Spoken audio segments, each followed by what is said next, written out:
Bionicle Chronicles 1 Tale of the Toa by C. A. Hapka.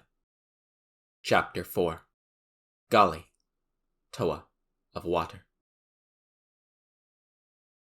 The waters lifted her, carrying her along in a soft current of warmth.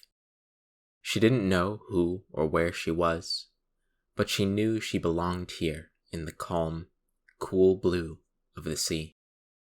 That was perhaps the only thing she knew for sure. That and her name, Gali. But I can't just float here forever, she reminded herself. I have things to do. If only I knew what they were.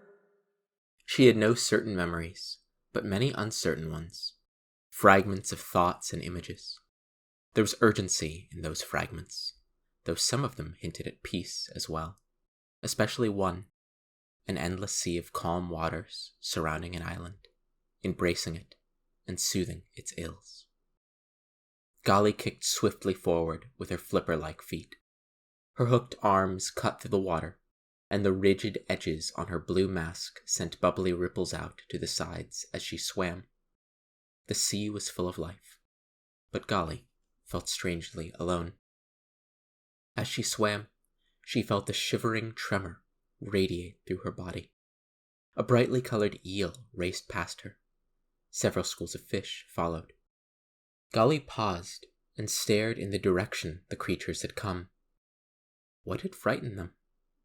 More fish rushed past her in a panic, along with several crabs and snails and even a small shark. Gali pushed forward, swimming against the tide of fleeing sea creatures. A large coral reef blocked her view of whatever lay beyond. As she swam around it, Gali saw a gigantic creature barreling towards her.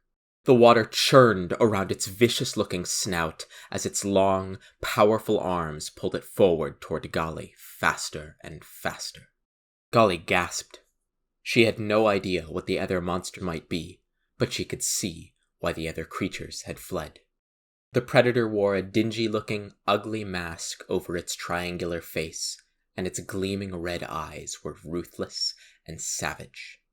There was no time to outswim the huge creature. It was already too close. For a fraction of a second, Gali thought of using the coral reef for protection, but she couldn't stand to imagine the creature crashing through the delicate structures, destroying the living coral. Gali let her instincts take over. Pushing off of the coral, she bulleted through the water off to one side.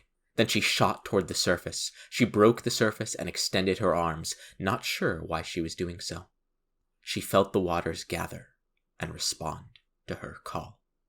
As the giant sea creature burst to the surface a short distance away, an enormous wave formed around her.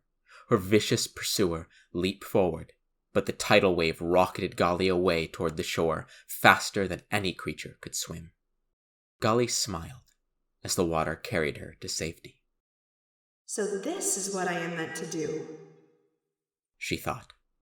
I am here to command the seas, but for what purpose?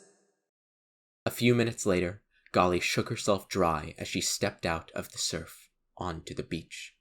She stood there for a moment, looking around, strangely reluctant to leave the water. She glanced across the beach. A thick, dripping jungle began where the sands left off.